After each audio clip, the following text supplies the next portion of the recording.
Oi, oi, all right. How's it going? I'm Grant, you're you. This is the Doodle Review here today with a new episode of Ulterior Underground. It's a series in which we deep dive on artists, bands, albums, and artifacts from across the spectrum of alternative music. Could be anywhere from the 80s, the 90s to the 2000s. Today is a very special episode. It's my full-length interview with Josh Garza, drummer for cult space rock band Secret Machines. And if you're not familiar with the Machines, don't worry, I've got you covered. Linked in the description below is my full-length retrospective on the band's history, going through all of their records, and a playlist collecting some of my favourite Machines and related band tunes. Before getting into this, a really quick thank you to Josh. The guy was incredibly generous with his time and with his answers, and as a result, I actually think this is probably one of the best interviews that I've done so far. I'm quite proud of it. The intention was to talk through the entire Secret Machines catalogue, but we ran out of time. We only got through the first few records. Nevertheless, it's a great conversation. I think there'll be some interesting things for fans, and hopefully that just means we can do a part 2 in the future. All right, that's enough from me. Let's get into it. All right, Josh, well, welcome to Doodle Review. Thanks for taking the time to chat with me. I'm really looking forward to it. Yeah, me too. I always like to start these things before kind of we get into the nitty gritty, whether it was, on your turntable, in your car, on your phone or whatever. Like, what was the last piece of music you listened to before we logged on to chat? Oh, I was listening to Beak, the new Beak album. Oh, Uh, sick.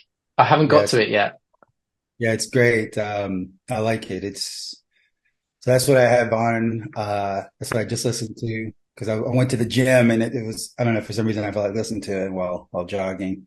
But Hmm. yeah, I like the Beak album, man. I sort of felt like they kind of disappeared for a second and then finally had to put an album out. So I highly recommend it. It's really good. If you're a fan, you'll love it. It's definitely on my list. I thought it was kind of funny that Beth Gibbons puts out a record and then all of a sudden Beak chimes up again. It's like we can't have the Portishead, you know, fan base only looking at Beth. We got to get some Beak in there as well. But all good for fans, I guess. Yeah, it is, man. I wish Beak would tour the US. It seems like they're touring the UK, but man, hopefully I'll get around to seeing them at some point. Yeah, I bet it would be a great show. Likewise with Beth as well. I think definitely one to look out for. Um, cool. So we were chatting about before, like purpose of this is to, I'm a big fan of Secret Machines, have been for a long time. And this year marks the 20th anniversary of Now Here Is Nowhere. So it seemed like good a time as any to reach out to you guys and get you on the channel. And I just wanted to go through, we'll talk about Now Here Is Nowhere and everything, but kind of start from the beginning and end where we are at the moment. I thought, so, and I've had a lot of fun looking into, kind of delving into the background of the band and the scene that you came from. And obviously, it seems like you guys came out of a pretty thriving scene in Dallas in the 90s. There was just so much going on, at least from my perspective, looking back. Yeah, I mean, Dallas is in Texas in general. There's always an onslaught of underground rock and roll, and it was really that's how I actually met Brandon. He was in another band. I was in some other band, and then at some point, you end up crossing paths, and he wanted to sort of branch out, and he saw me playing drums. He was like, "Hey, let's," he wanted what I was doing to be a part of what he was doing, but I was in the middle of something, so it was like, so I invited him into what I was doing.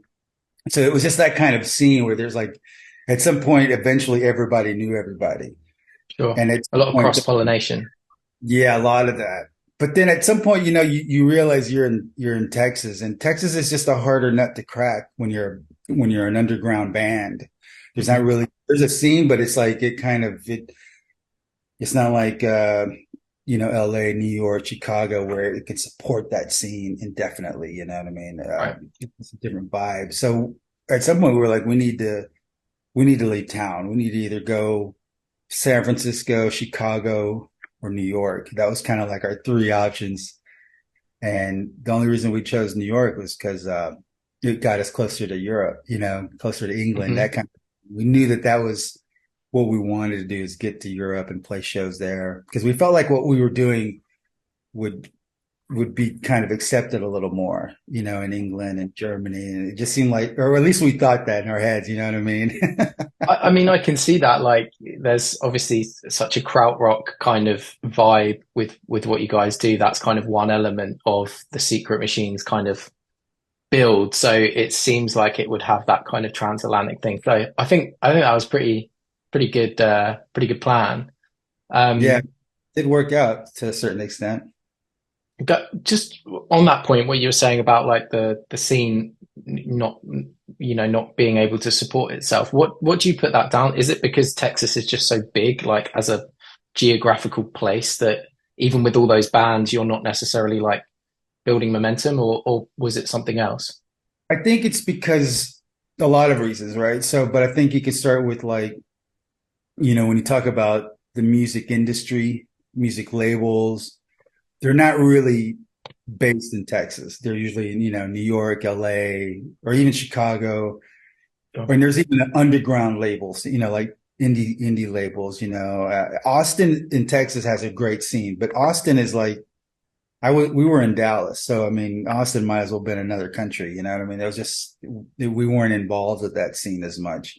Mhm. And so Dallas just really had no indie label scene. There was so like you could kind of get to a certain level, and your goal would be for other labels to come in to see you. And Right. most labels weren't doing that.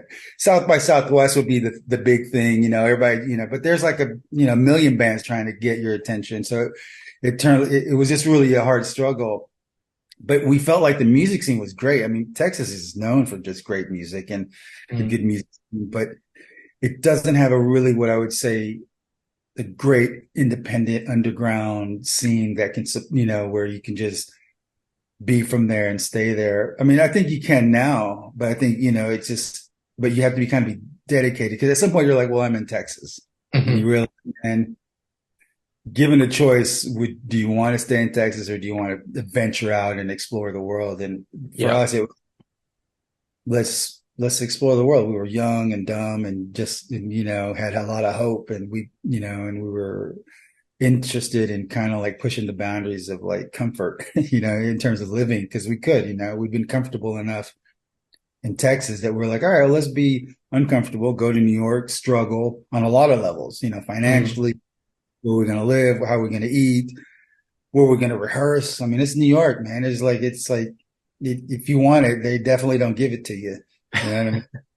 I feel like in Totally. Dallas, you can be a little late in Dallas. You can be like, you can find a place to rehearse. You can do, everything's a little cheaper, So we kind of went for it.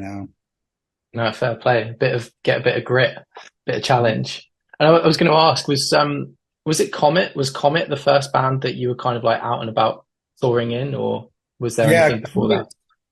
there was a little something, but nothing real. It was like I was, I think I just got to college. I went and I met some guys and we sort of jammed. It was my first time. I was like 18 and I was like, oh, I think I like doing music.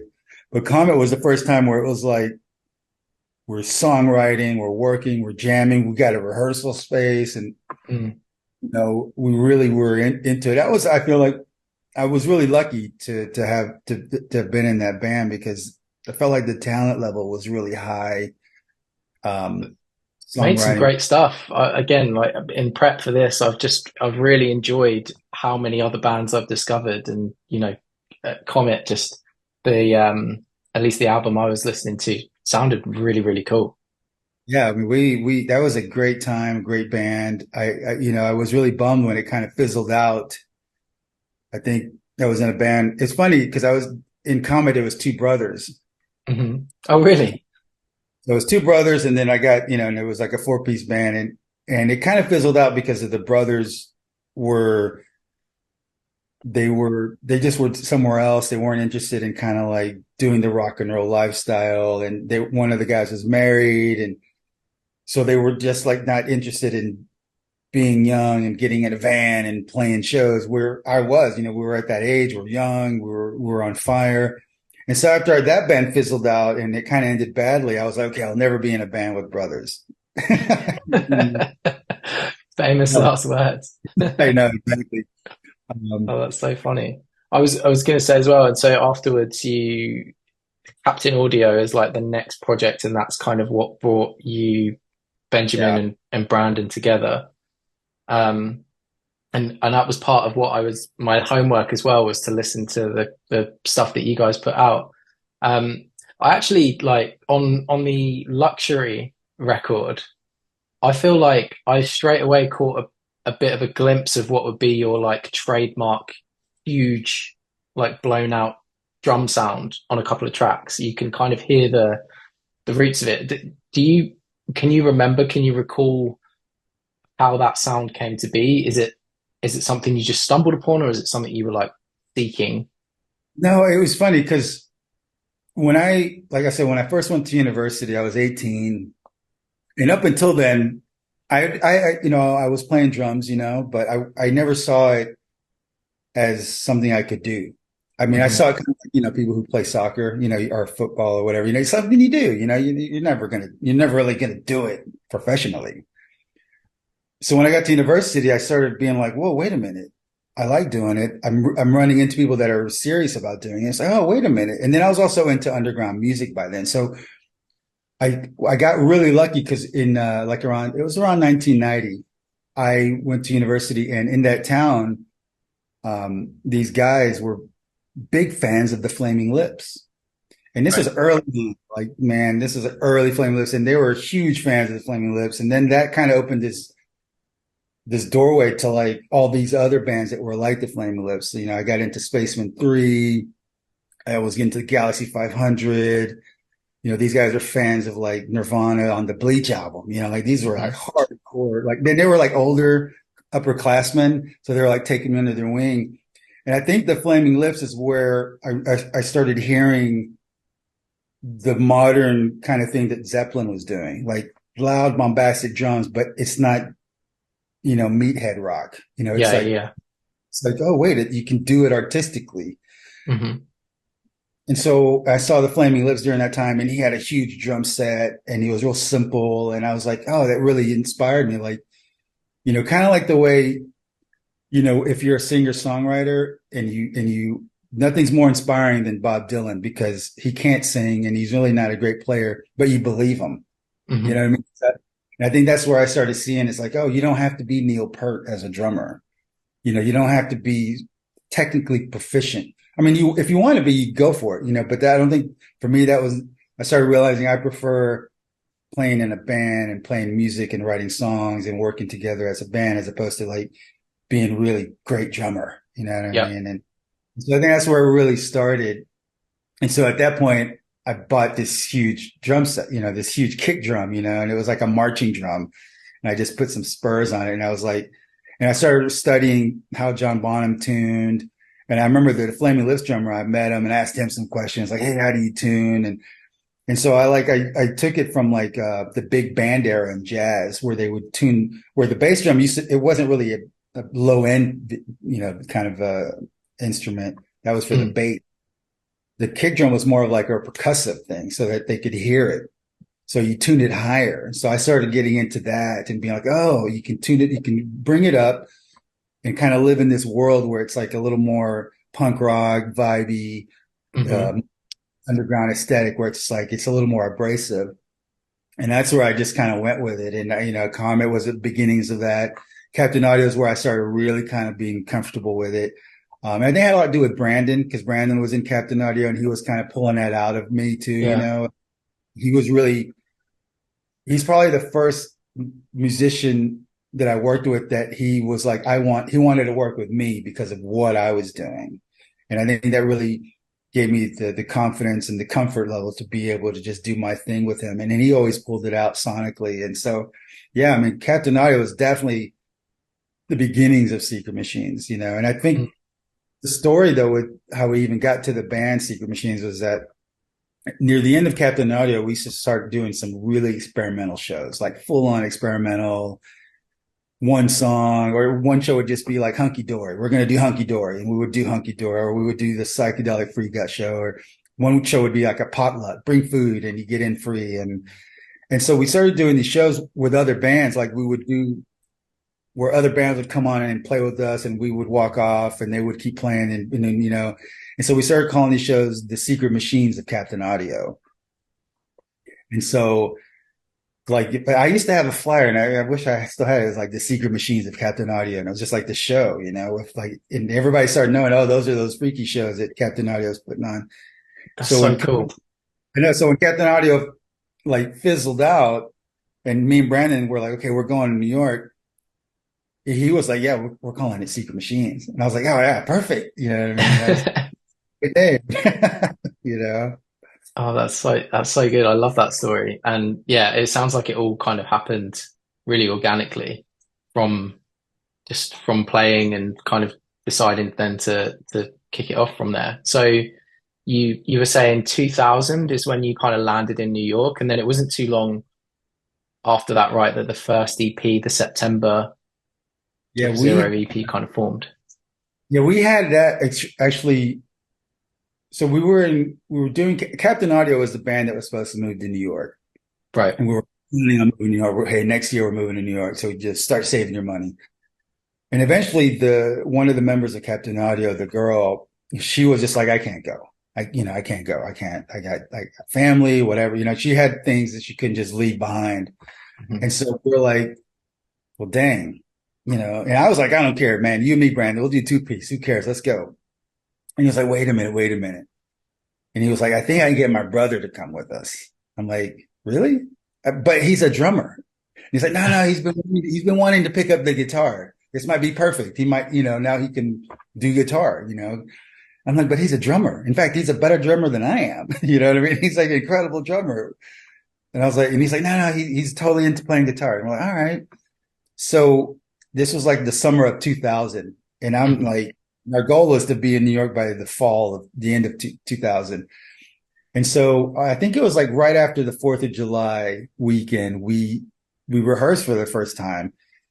And we rehearsed for like, I don't know, maybe a month. We started just putting these songs together. And so we're like, look, if we're going to move to New York, we got to have at least some songs, a Right. demo. It was the September, because we recorded it September 2000. That's why we called it September 000.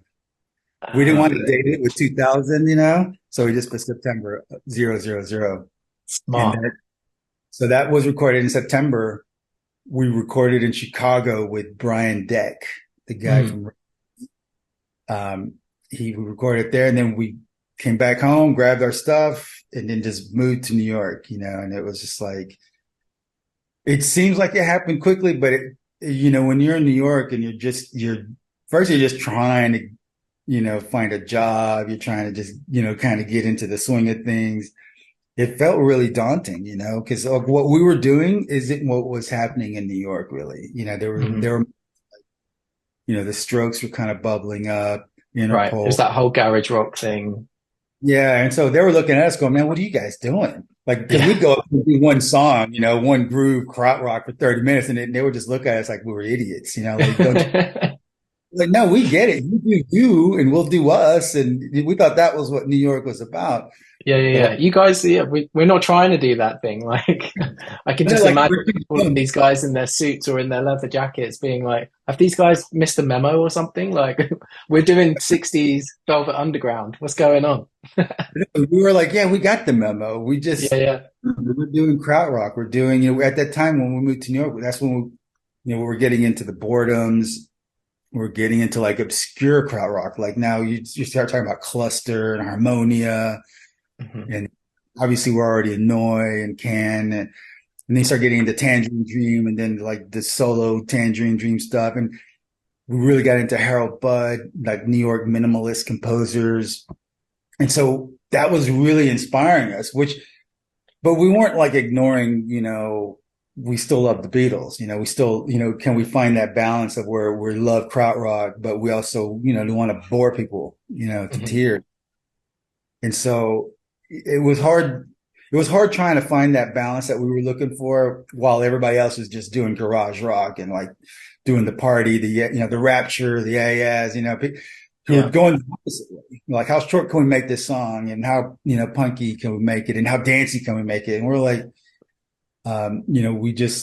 we just that wasn't what we were going for. So that's why we were a little it was harder for us to kind of get our footing in terms of the scene. Yeah, But we right. found there were people who were like, "Oh yeah, I dig what you guys are doing," But I think that's such a testament to the three of you because I don't think you can. I can only imagine that actually it's quite difficult when you're seeing obviously a lot of label interest, a lot of success, like a lot of people just getting into a scene. It must be quite, or for some people, I think it would be quite difficult to stop themselves from being like, yeah, do you know what? Should we just do a 3 minute garage rock one and just so we can kind of, get on the compilations or get on the bills or whatever. But you had that narrow focus to just do what you wanted to do. And I think that's really cool. yeah, and we were all in on it. You know what I mean? Like Mm. I was like, you know, totally into it. Yeah, we like we would go see Interpol. Yeah, I mean, we've opened up for Interpol at the small club, and we played with them and we saw the Strokes, man, before they got signed. And we were like, yeah, that's cool. Like we were supportive, but we were just Yeah, like, right. okay, they're doing their thing. And so it was fun because I think even within Sigma Machines, we all three were really just focused on doing what we were doing, what we wanted to do. And I think at the time we were confused because we were like, we thought that would be an asset, but it just was that weird timing, because our goal was to be on Touch and Go or Thrill Jockey or 480 or Matador back when it was like super independent. And it was like, it's funny because all those labels literally passed on us. They're like, what do you Mm. guys, exactly. We didn't get the memo apparently. So they were just like, so when we, finally got to LA and Warner Brothers was interested and Capitol Records were interested, it was like, man, they were the only labels that were interested. You know what I mean? It wasn't like we wanted to go major and skip underground. We wanted to be on like, I mean, my goal is to be on Thrill Jockey. I wanted to be on Thrill Jockey, like a Chicago cool. But they were like, even they were confused by what we were doing for a minute. That's so interesting. So yeah, so Warner's ended up being the natural home just because they were actually giving you guys the time of day sort of thing. Yeah. I mean, they got it. I mean, they and our guy at Warner's, like, he loved what we were doing. He got it. He saw the musicianship. He saw the songwriting and he was like, these guys there's something there. And I think that really spoke to us because like we were hoping that would have been Matador, or some Mm. really cool label. I know It, Six Seven was on board in England before anybody else. So that was kind of cool. yeah, it just seems, if you take away the, um, garage rock revival of it all away, you guys seem like what the whole point of those independent labels is kind of about, right? Like the ethos of it, of like supporting this, alternative, artistic, somewhat experimental. Like that's kind of what independent labels were established for. So the irony that they didn't get it at the time and that a major did is pretty insane. It always kind of like it we kind of used it as like it inspired us to keep just doing what we were doing. Hmm. Knew we were good, but it was slightly disheartening when all the cool labels that we were interested in weren't interested. But it just goes back to that time. I mean, people forget during that time, it was like early 2000s New York was like, man, it was all about the party. It was about the Rapture, the Yeah, Yeahs, LCD sound system. Mm. You know, it's like, and it's funny because we were the guys jamming on the boredoms. I Yeah. think the late 2000s, suddenly everybody in New York loves the boredoms. And we were like, man, where were you guys in the early 2000s when, the boredoms were playing in front of like, 50 people, Mm. in a club because we were there, and we were big fans and we were inspired by that. And it was just like, we wanted to go down that route, like make a great album like the boredoms, where it was legendary, it's sonic, it's different. But we also knew that, we wanted to find that balance because we did love the Velvet Underground and that weird, at least have a melody there and some lyrics there because Brandon's a great songwriter. So, it was hard to find that balance, but I think we found it, especially on that first album. Totally, totally. And it wasn't long, right? And from this point of being signed to like when you jumped into the studio to start now, here's nowhere. Yeah, I think it was like, you know, the story was, I think, had to have been 2003. By 2003, we started realizing, okay, we got to do something. Like Hmm. something's not happening. Like we're just spinning our wheels. There's no interest. We can't. We got to do something. So we all quit our jobs, saved money, bought a van, and we had this grand scheme of idea of like, well, let's do a tour. Okay, well, no, let's not do a tour. How about we tour the West Coast? Like we go from LA, San Francisco, Portland, Seattle. And then Hmm. we do a month just playing those same, like, just keep playing those same cities. Well, that didn't work out. So it ended up just being LA. So we got in the van and we just drove straight from New York to LA, which was like, I don't know, 48, 50 hours that when we did straight. Is it ridiculous? We were That's crazy mad. kids. I think we stopped in Dallas. We took a shower because I had some family there. We took a shower, then got back in and just kept going. And we get to LA, and our friend let us sleep in her dining room, and we just played LA. Like we just played LA like every week, any show we could get. And that's when they saw us. That's when they were Right. like, "Who are these guys?" Because we were on fire. We were playing shows as if our life depended on it. You know what I mean? And Mm. in LA, it's a little more laid back. You know what I mean? So when you go see bands play, it's like, oh, this is cool. This is great. This is nice. We were Yeah. going up like trying to kill you. You know what I mean? We're like this slay you. So people are like, what are these guys doing? And so it got people's attention, and that's how it happened. Like oh yeah, we moved out of our place, so we had nowhere to live. We put all our stuff Right. in storage. All our stuff is in a van equipment, and so Warner Brothers and Capitol Records were like, "Hey, man, they want to sign us," and we're like, "Great." So I think we negotiated whatever, and eventually, probably I think that fall is when we went back to New York.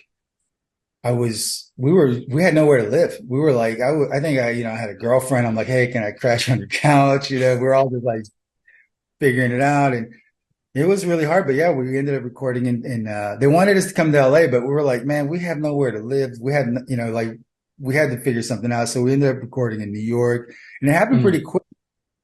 And we recorded, and they wanted us to have a producer, and we were like, "Hey, well, we want to do it ourselves." And they were like, "Well, that ain't happening." And we're like, "All right, fair enough." You know what I mean? I get it. But we were like, "Okay, how about this?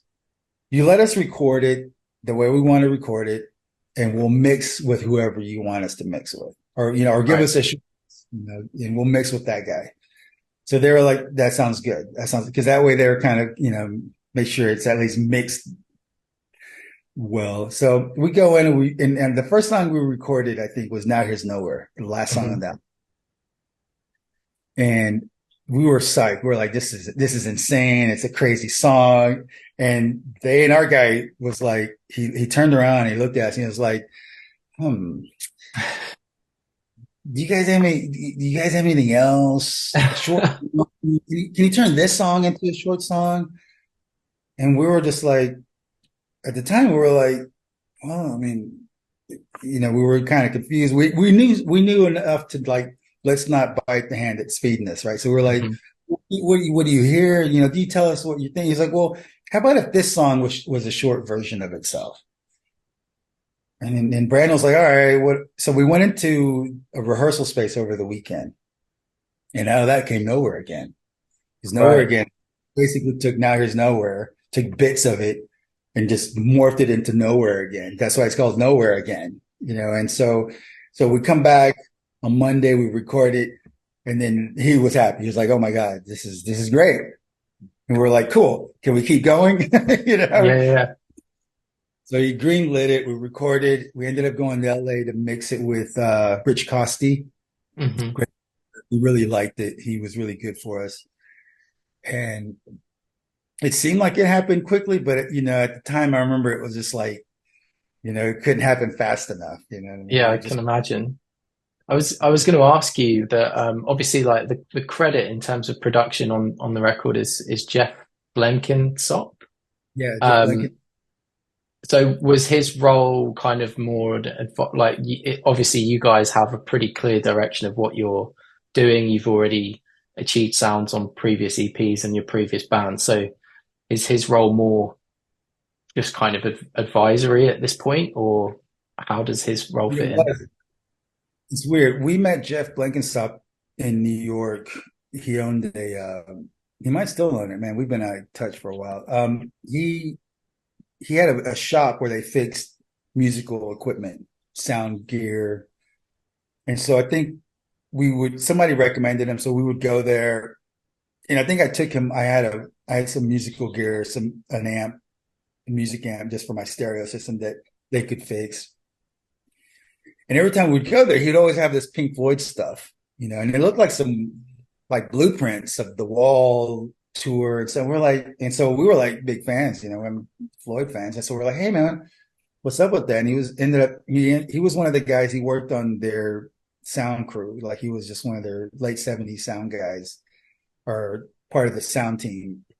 And Awesome. so we were like, hey, we're in a band. He's like, oh, cool. And so he started talking about he had this gear that he designed as like frequency modulators and low pass filters, high pass filters. And he's like, you guys should use them, because you're in a rock and roll band. You like Floyd, and so he was kind of like this technical advisor where he made all this gear. We used it. He was there when we recorded it. He didn't really have any input on anything, you know what I mean? Except Right. he would say more, like he would be like more. And that kind of kept us pushing the envelope. And that's why you hear it on Now Here's Nowhere. Like the whole record is like there's no softness to it. Everything is like really like, Huge.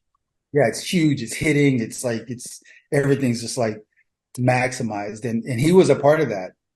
And so it was weird because a lot of people were like, well, who's this guy? He's not your Yeah. Right. manager. He's not really a producer. He's not really he's not an engineer. He's just hanging out. We're like, yeah.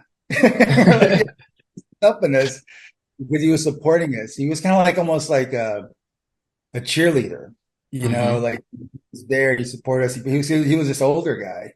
And so it was really cool to have him.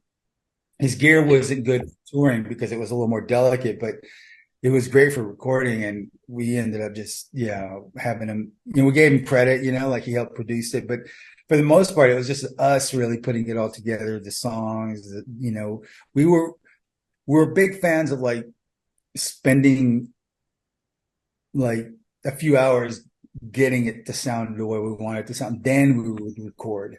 We Yeah. weren't interested in, hey, let's hurry up and record and then fix it in the mix or something. We were Hmm. like, we would spend hours. Let's get the right guitar sound. Let's get the right drum sound. Okay, everybody. Okay, then let's run through the song a few times. Oh, hey, now let's record it.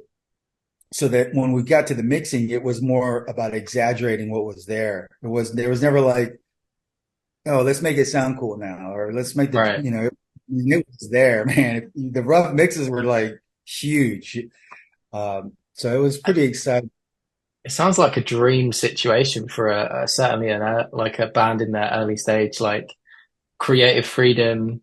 To some respect, I mean, it sounds like you were pragmatic enough, like you say, to when the A&R guy starts getting a little bit tense about a long song, you were pragmatic enough to kind of work with them, and maybe that's one of the few times where the art versus commerce thing results in something good. And then obviously you've got Jeff Blenkinsop there, cheering you on, providing that kind of like technical expertise. And it makes so much sense in terms of what you said about his role, because I was trying to think of like, obviously the next record is self-produced and bar, maybe some more kind of refinement.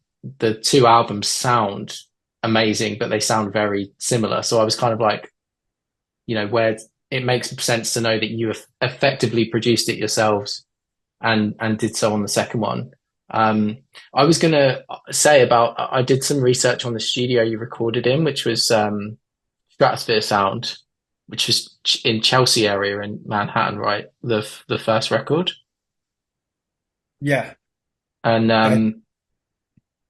I, at least that's what it was kind of listed as. And I think that's the studio that was co-owned by James E. Haar of Smashing Pumpkins. and Adam Schlesinger of Fountains and Wayne.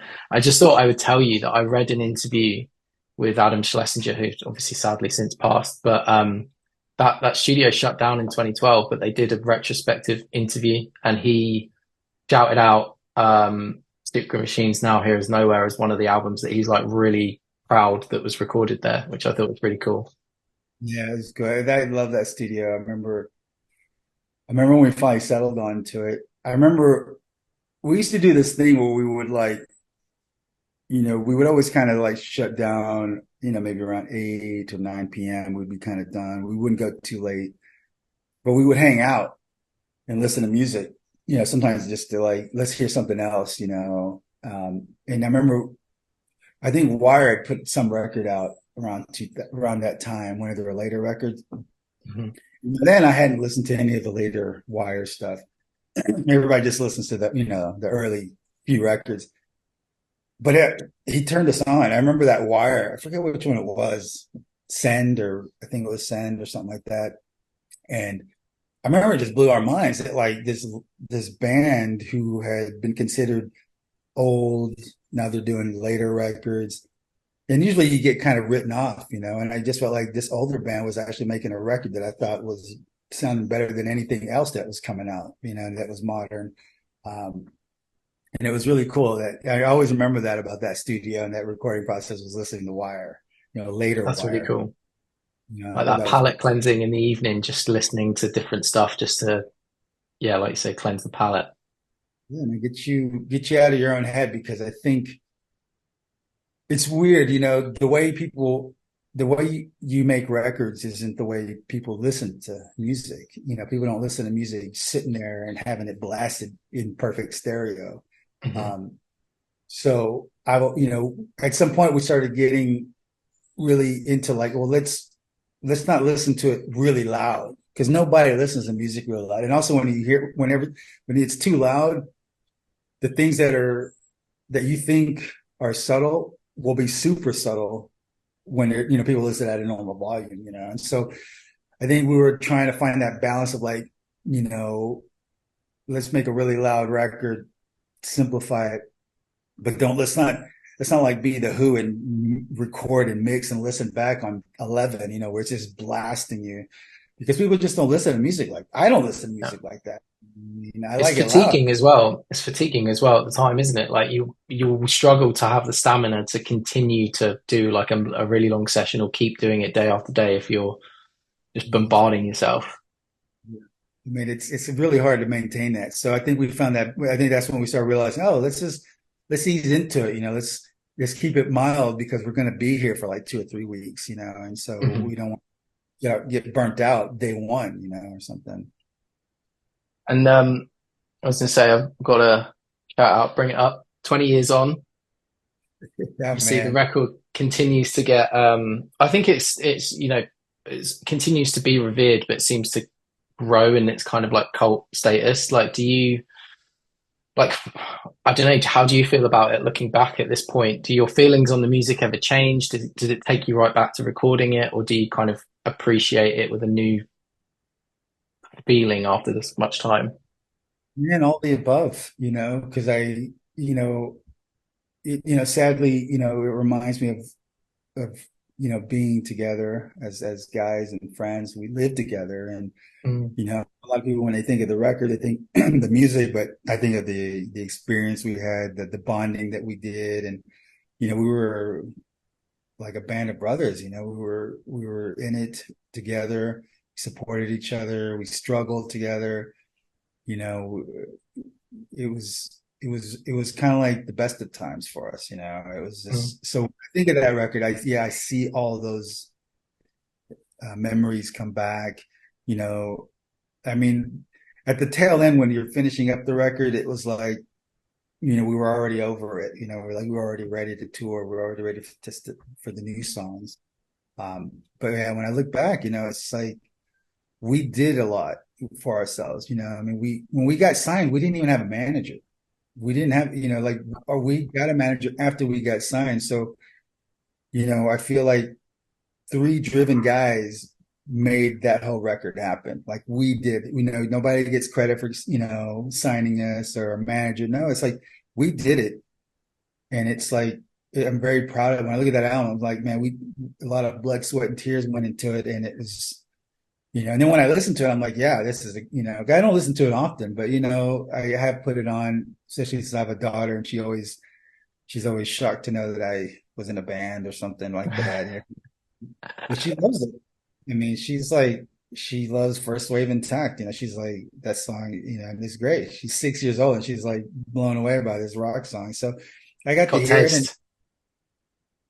it's good, man. I think it's a great record and yeah, I'm really proud of it. And, I think because of its significance, it kind of it dwarfs the other albums, but I'm just as proud as pretty much all our discography. I think we stuck to our guns and made the music we wanted to make. Yeah, totally, totally. And going through this as well, like there's a lot of output, especially in the, first phase of the career. So you guys followed up Now Here's Nowhere with The Road Leads to Where It's Led, like that short EP, which is like released the following year. Obviously has The Road on it, which was on that album. Better Bring, which I'm assuming do you remember, was that a leftover from the sessions or was that a newly recorded tune? No, that was a song that like we never like it wasn't around during the Now Here's Nowhere sessions. It was just something that kind of came up and we were in the studio and it just I think we learned it when we recorded it. Like Right. we were just let's just do this and it was like this song that really, you know, it was a good live song. I think we were maybe throwing it into rotation live. It was like this good rocker. It was a different vibe, It but does have a spontaneity. I was listening to it today. It has like a spontaneous feel that maybe the other tracks don't, but not, and I'm not saying the other tracks don't have that spontaneous feel, but the tracks on the album feel very refined, very crisp, like very purposeful, even when they're long. And I found that Better Bring does feel like, with you saying that, it feels like a song you were chucking around at the time. And I think that's actually quite refreshing when put into the mix of everything else. yeah, I think that's why we did it because I think we felt, Harmonia cover was like this long thing, and the Van Morrison cover was this long thing, and then the Dylan cover was this long thing. So we're like, that's why I think we did do it on that EP because we felt like on the EP nobody's looking. You know what I mean? Hmm. Like let's just do these long, drawn out things that are very moody and atmospheric because it's if you're listening to the Road Leads EP, it's kind of like okay, you're in. You know what I mean? Yeah, You're yeah, yeah. in. You'll dig it. You're not going to be like, what is this? You'll appreciate it. And so that's why we played it up. And we had a little more, I think, latitude, especially with those songs. So and there was a bunch of covers that we liked. So we felt like I think they came together after definitely after we recorded the record. Um, I think actually the harmonia song we've been doing for a while, and we had a hard time recording it because the way we were doing it live worked live, but hearing it back, it did, and it was really that I remember that song was a bit of a struggle to record. It's so simple. You wonder why, but it's like I think that simplicity is hard to maintain when it's so Hmm. dry, simple, pulsing song that eventually breaks out at the end. But I do remember that song was like, let's do it again, let's do it again. And at some point, I was like, man, it's not, it's not coming together. And eventually, it came together, and we're like, okay, thank God, what I mean, because we were like, man, can this, we started to question ourselves. We were like, man, is this song so difficult? I mean, does it sound like that live? Because we were like, we thought it sounded great live. Yeah, yeah, yeah. Man, it's just been terrible. But no, I think it was just because of its precision. It didn't give room. Live you can kind of like speed up, slow down, and you kind of be in. It's loud, so it kind of like it's all covered up. But when you're recording it, that song is so precise and it's so motoric that it's like, it has to follow this heartbeat, and Hmm. that was a little difficult for us for a second. How does the covers, I mean, aside from that one that sounds like you'd already kind of settled on it, but what was the process of choosing the covers you wanted to do? Because it's a really cool set, but not something maybe you would think initially, again, aside from the Harmonia one, but you wouldn't necessarily immediately associate with you guys. Yeah, no, I think you know, I think the thing was we loved music, so there was always a good batch of songs to choose from. And I think we learned our lesson. Like, I can't remember, it was a song by the Kinks that we wanted to do. And I think it was something off Lola, the Lola album. And we were like, we've been struggling with it. And okay, we finally got it. We've been rehearsing it. And this is in New York. And so we're rehearsing the song and we finally got it. We're like, man, we should play this live some point. And we're like, yeah, okay. We were a little nervous about it. And then randomly we go see a band play and this band covers it. And so we're just like, well, now we can't do it. You know what I mean? Like they did it. And so that kind of made us be like, all right, you know what? Screw you guys. We're going to pick obscure songs that nobody would want to cover, but that we love. Yeah. And obviously, Van Morrison Astro Weeks, it's like most people just stay away from that because it's like Van the man, he did it. So we went, well, yeah, but he didn't do it psychedelic. He didn't do it like Hmm. this ambient version.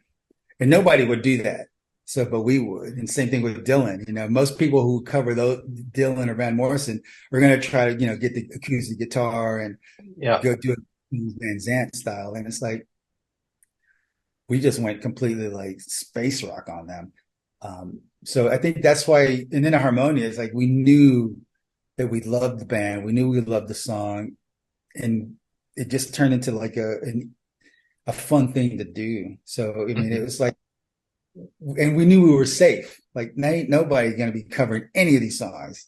You know what I mean? Like, we own these songs now, And so I think that kind of was the reason why those songs were the ones that we ended up doing because we felt comfortable that nobody was going to steal our thunder by doing it or, oh, you should hear this other guy's version. It's like, because nobody was doing it the way we were doing it. Yeah, right. I mean, yeah, it's totally unique. It's really, really cool. Such a cool little accompaniment to that era. Um, and I suppose at the time as well, it's like a little palate cleanser, a little taster, and then a year later, 10 Silver Drops is released. Yeah. Um, it feels like a really quick turnaround. So was a lot of that material hanging around anyway? Was it written on the road, or did you just write it quite quickly once you'd kind of come off the back of touring? No, I mean, I think the second record was I mean, Brandon could probably confirm one way or the other, but I'm pretty certain that when we finished Now Here's Nowhere, like, what I mean? We were empty. Like, it wasn't like there was nothing we recorded that didn't make the album. And we now, everything we recorded was released. Hmm. And so when we got to 10, or when we started doing the touring is when we started like, we had a rehearsal space because we could afford a good space. So between tours, we would rehearse and songs started coming together. So when we got to the sessions for 10 Silver Drops, it was like, okay, we have all these songs that we've been sort of working on for the most part. I don't think there was a couple of songs that we were like, how are we going to do it? So we were figuring it out tempo wise, beat wise. There was a couple of those that we just didn't really know what was up. But yeah, same thing. Like all those songs they were their own thing. None of them were from the Now There's Nowhere stuff. So that's why I feel like our music was very like, you know, they're independent of the next album, in terms of the Hmm. vibe, the memories. Um, and so I think that song, that especially 10 Silver Drops, it was really special, I think the songs, because now we had, a little bit of pressure, it's like, hey, okay, you gotta do another album now, you gotta, and there was a little bit of expectations out of what we were gonna do. Mm. Um, so we felt like we wanted to make the best record that we wanted to make. Like if we, what's the Secret Machine's second album? What's it supposed to sound like? Well, we felt like it should sound like that, like 10 Mhm. Silver Drum. I mean, it's it's a fantastic record. It can obviously, people often talk about the sophomore slump or whatever, or that kind of thing of you have your entire life to write your first album and then 6 months to write your second one, but it doesn't sound like any of that, applies. It's a really solid album, and I suppose this one 100% carries the spirit of Now Here's Nowhere, but also has more, like you say, I feel more so of a bridge towards some of that pop sensibility. Obviously, Lightning Blue Eyes, Alone, Jealous and Stoned.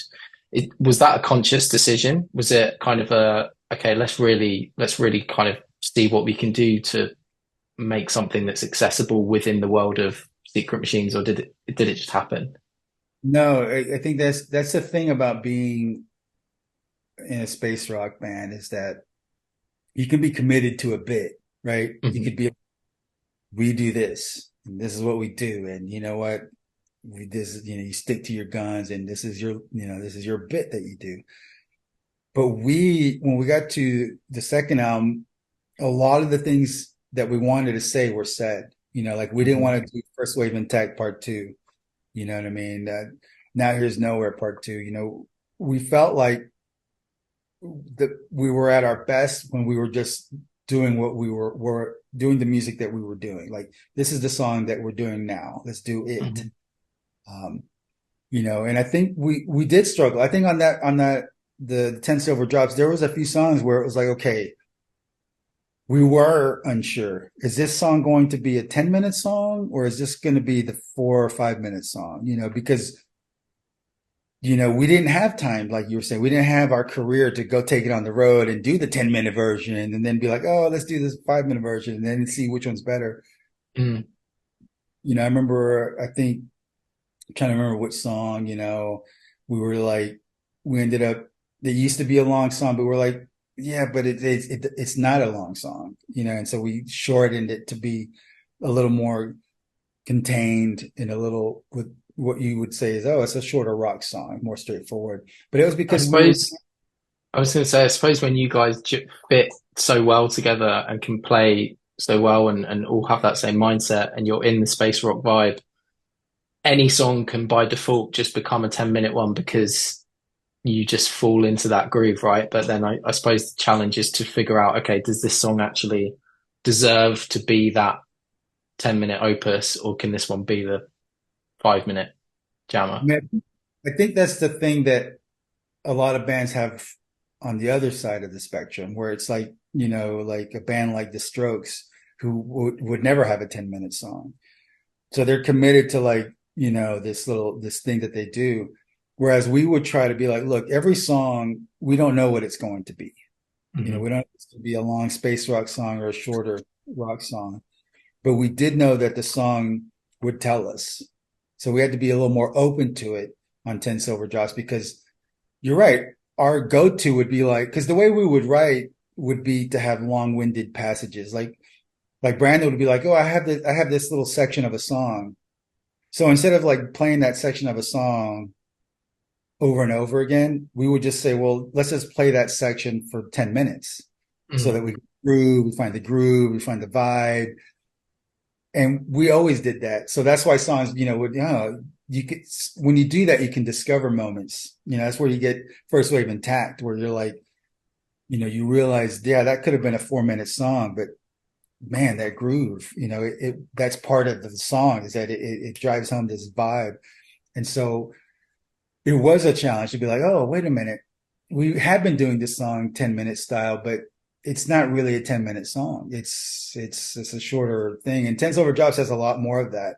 Because it has Daddies in the Doldrums, I believe, on there. And Yep. that one, see, let's let that one, kind of spread its wings and then just have this thing.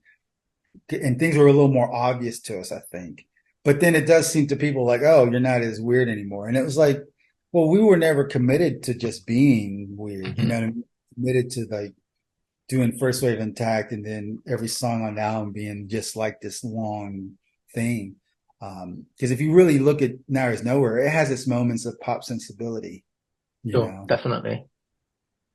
Yeah, absolutely. I was going to say, you know, you one thing that seems to tie a lot of the albums together that I love. Actually, before I ask that question, I will say, so this was the album that introduced me to you guys.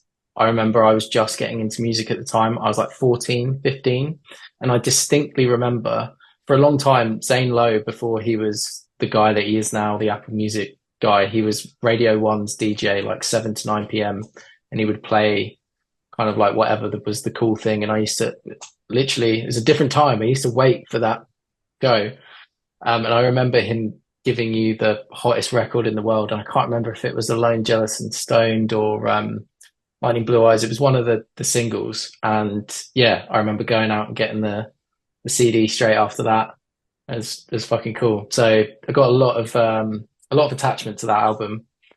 Um, and yeah, yeah, great album. But I was going to say one thing that seems to tie together all of the albums that I love is it was mixed by Alan Moulder, which is seems like quite. I didn't appreciate that at the time, but that seems like quite a big get. Is there a story behind how he kind of ended up fine tuning that one?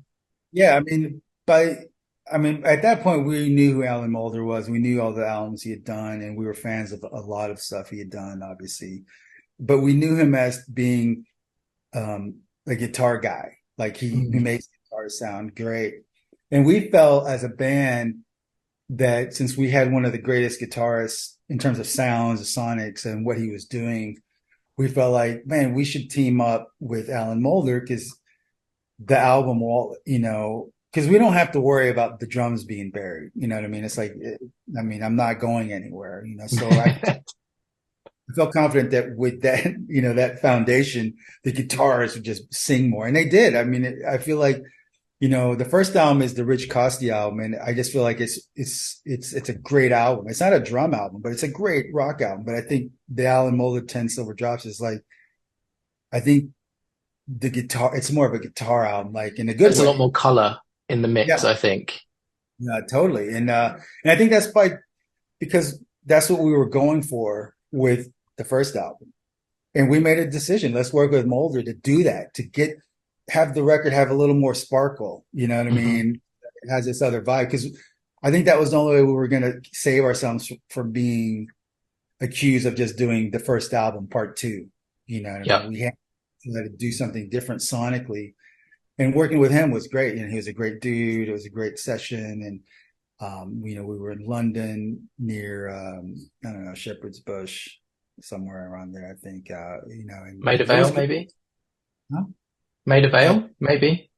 no, what was it? It's a studio where it's a famous townhouse, big Okay. town. And, we stayed at some hotel near there. So we would walk and it was great. I remember that was a great session. The mixing session was great. It was great to be in London. I have always loved England, and I felt, you know, it was it was just a great time for me. It was a great time for the band. We were having, I think we let Ben take a lot of the lead working with Alan Moulder. It was a lot of fun. I think it was a great time for him to kind of explore that because we didn't do it as much on the first album. The first time we all, it was less exploring and just actually recording what we're good at right now, and at that Yeah. one we were able to go into mix session and really, let's play with these sounds a little bit. And, and Mulder was into it and Ben was into it. So it was a lot of fun, man. That's I mean, amazing. I hate to cut this short, but I got another meeting I got to go to in a couple of minutes. Oh shit, no worries, man. Yeah, well, we only got halfway through, but thank you so No, much for I your know. time. Appreciate it. It's a good, I know we focus on the early stuff, but if you have like one more question or you want to finish it up with anything. Well, I was going to ask, just I have to, I couldn't believe when I was doing the stuff that you guys did a whole 30-minute podcast with David Bowie. Just, I don't know, maybe you're sick to death of being asked about that, but I just wondered if you had any memories of it. Yeah, I have a lot of fond memories. David Bowie, first of all, if you're a fan of his, you know how he was a supporter of like, he was probably one of the few people who was actually into the Velvet Underground when they were actually a band. Hmm. to the Stooges before everybody else. You know, he supported Lou Reed. You know, he was into krautrock before everybody else. He was listening to Tangerine Dream before everybody else. He was recording in Berlin before everybody else. So he was always like that cool hip dude. And for that guy to be a fan of Secret Machines, you know, for me, it's like we had our ups and downs as a band, as a career. But you know what? I can always say like Bowie liked my band, and I can, you know, that makes me happy. You know, it makes me feel good, and I miss him. We were, you know, we were. I don't want to say we were friends, but we, you know, we had each other's number. And when I lived in New York, we would talk, and we would go to shows together, Wow. and he was so supportive. And I miss him, and you know, I'm so happy that, like I said, on that short list of bands that he loved, that he discovered in a weird way, my band's one of them. You know what I mean? We're not the only band, but we're in that list. And Yeah, that's cool. No, well, I feel proud for you. That's really cool. Um, Josh, I really appreciate your time, man. Thank you so much. yeah, brother, man, it was great talking to you. Likewise. Take care, mate. Hey, there we go. Thanks again to Josh. I absolutely loved having that conversation. I hope you enjoyed listening to it. If you'd like to see more interviews on this channel, do give us a subscribe. The higher that number is, the easier it is to lock great guests for you. Check out a bunch of other interviews that I've linked below in the description. I've spoken with Joe Cardamone of the Icarus line, Travis Keller of Buddyhead, and Gene Troutman, formerly of Queens of the Stone Age, which is mad. Get into it. Yeah, subscribe, share some thoughts, show some love, or just hold some abuse in the comments. And I'll see you in the next video. Cheers, mate. Take care. Mind how you go.